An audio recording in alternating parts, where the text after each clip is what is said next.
Never will forget, I was working with a young man in particular who had a stepfather at home who didn't spend very much time with him. I was spending a lot of time with him, taking him out for hamburgers and Cokes in those days, and taking him to camp and roller skating and doing a bunch of fun stuff. And one day he looked at me and looked at his father and started favoring me more than his father. It made me think we got to do something to impact the family and not just the kids.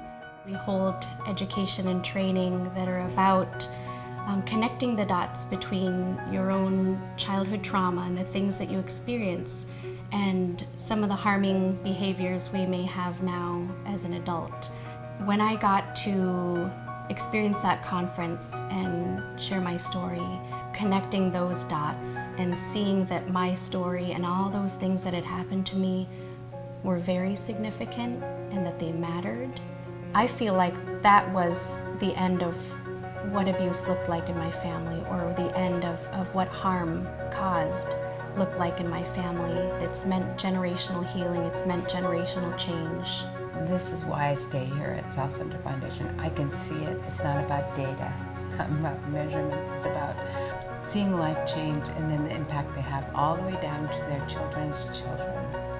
So I've been struggling with drug addiction. My drug of choice was heroin.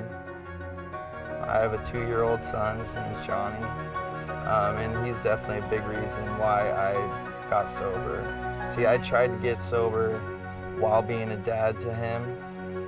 So I was using and stuff when he was a baby and trying to take care of him and wanted to get sober too, but I couldn't really do that by myself. When families aren't healthy, communities aren't as healthy. If you get a father turned around, it turns the family around. If you strengthen the mother, it strengthens the family. And so for us, family became much more of a focus. And so we were asking, so how do we do both and well? Work with the future generations, but also with the current generations. Individually and then also as a family, we get to grow in Christ and we get to grow in this community. You know, financially, like just connecting us with resources when we have gone without. Our water was shut off, and Glenn helped us find, you know, a program that would pay for the water to get turned back on. Even during that time, like Pastor Luis ran into my mom at the grocery store and he was like, oh, let me get all of your groceries for you, and like, you know, let me buy this water for you guys because I know what's going on. A mom would come to us. They moved literally in the middle of the night. They were fleeing a domestic violence case, and she and her children were given shelter. Through the process, they found permanent housing, but they were still sleeping on the floor. So she came to us, and we got her a mattress for each of her kids. We got them a dining room set.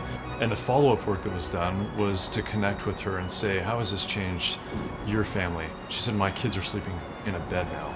It's huge. They're not sleeping on the floor anymore. We eat family dinner now at a table. We don't eat on the floor.